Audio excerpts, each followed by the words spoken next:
শোনো, মানে আমরা তো হুটহাট করে বিয়ে করে ফেললাম সিনেমাটিক ভাবে। এখন আমার তো অনুষ্ঠান করতে হবে। কবে তুলে নিচ্ছ?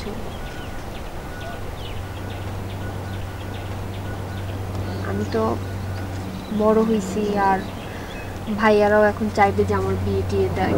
আমি চাচ্ছি যে মানে এই তারাটা দেওয়ার আগে যাতে তুমি গিয়ে আগে প্লেসটা নাও আর কি। ভাইয়াদেরকে তো চিনো, ভাইয়ারা আমাদের সবসময় মতামতটা আগে রাখে। আর ভাইয়ারা যদি দেখে যে তুমি এলিজিবল তো প্রবলেম করবে না আমার মনে হয় আর কি। যে মানে তুমি যদি বলো গিয়ে, তাহলে অ্যাটলিস্ট আমি রাজি করাতে পারবো। তো ঘরের বড় মেয়ে না, যদি ব্যাপারটা জানতে পারে বাসায় যে আমি পালাই গিয়ে বিয়ে টিয়ে করছি, তো আগে বিয়ে করে ফেলছি, এটা জানতে পারলে তো বাসায় অনেক বাজে একটা সিচুয়েশন ক্রিয়েট হবে। তাহলে এটা বাসার মধ্যেও প্রবলেম হবে, আর তাছাড়া শখের উপরও একটা প্রভাব পড়বে না। শখ তো ছোট। না, আমার না মনটা খুব খারাপ। তোমার আর আমার বিষয়টা আমি আম্মাকে বলছি যে আমরা বিয়ে করতে চাই। আম্মা এই ঘটনা শোনার পরে রুম বন্ধ করে যে কান্নাকাটি করছে। বাবা মারা তো একটু কান্নাকাটি করবেই, মানে একটু স্বাভাবিক ব্যাপার। কারণ বাবা মা যদি জানে এসব ব্যাপারে এমনিতেই শাউট করে অনেক বেশি। আর তুমি যদি এটা না বলো তাহলে তো আমি বলতে পারবো না। আমি নিজে গিয়ে বলা এটা খারাপ দেখায় না? না, তুমি তো জানো যে আমি আম্মাকে না বলে কিছুই করি না। এইটা এরকম একটা ঘটনা ঘটে ফেলছি। না, আমি বুঝতে পারতেছি না কি করা উচিত।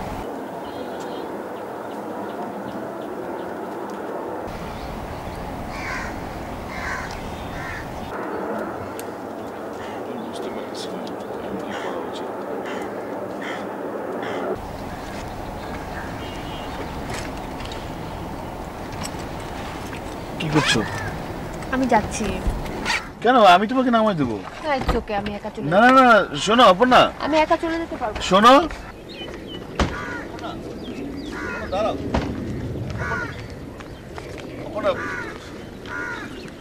একটু একটু একটু বোঝার চেষ্টা করো। কি বুঝবো আমি? কি বুঝবো? আমাকে বলো তুমি কি বুঝবো আমি? আমাকে বোঝাও যে হ্যাঁ এই জিনিসটা বোঝো। কি বুঝবো আমি? না মানে আমাকে মানে টানে বোঝানোর দরকার নাই, ঠিক আছে?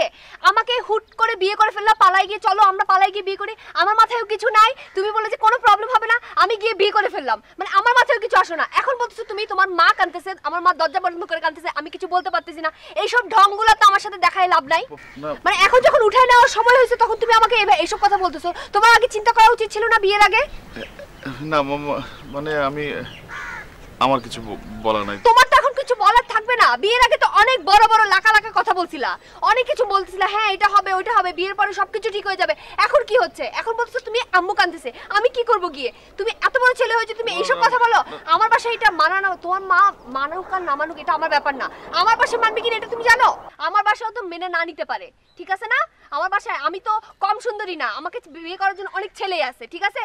তোমাকে বিয়ে করার জন্য তোমার যদি মনে হয় যে হ্যাঁ আমাকে তুমি বাসায় উঠাই নিতে পারবে না, তাহলে আমাকে বলে দাও, আমার ডিভোর্স দিতে কোনো সমস্যা হবে না। কি বলছো তুমি এসব কথা? হ্যাঁ সত্যি কথা। কখন উঠাই নিবা আমাকে বলো আগে, না হলে আমি তোমার সাথে আর কোনো কন্টাক্ট করব না। আমার তো মানে আমি জানি না আমার কি করা উচিত, কিন্তু তুমি এরকম করলে আমি কোথায় যাব? না শোনো, আমার এইসব আর ঢং দেখতে ইচ্ছা করছে না। তোমার টোন চেঞ্জ হয়ে গেছে, আমি দেখতে পাচ্ছি। আরে না, আমি দেখছি তোমার টোন চেঞ্জ হয়ে গেছে, ঠিক আছে? তুমি আমাকে এখন বলো কখন উঠাই নিবা, না হলে তুমি যতদিন পর্যন্ত তোমার আম্মুকে এটা বলে উঠাইতে পারবে না, আমার বাসায় প্রপোজাল নিয়ে আসবা না, ততদিন পর্যন্ত তুমি আমার সাথে ফোনে কন্টাক্ট করবে না, বাস। শোনো দাঁড়াও।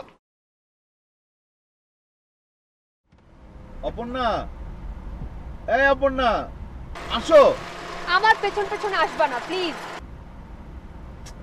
আহা বাবা, একটু বোঝার চেষ্টা করো, সব ঠিক হয়ে যাবে দেখবা। আসো না, এখানে তুমি বাস সিএনজি কিচ্ছু পাবো না। কোনো দরকার নাই, আমি হেঁটে হেঁটে যাব বাসায়। না না, তুমি এত কষ্ট করতে পারবা না। তুমি আমার বউ না, আসো।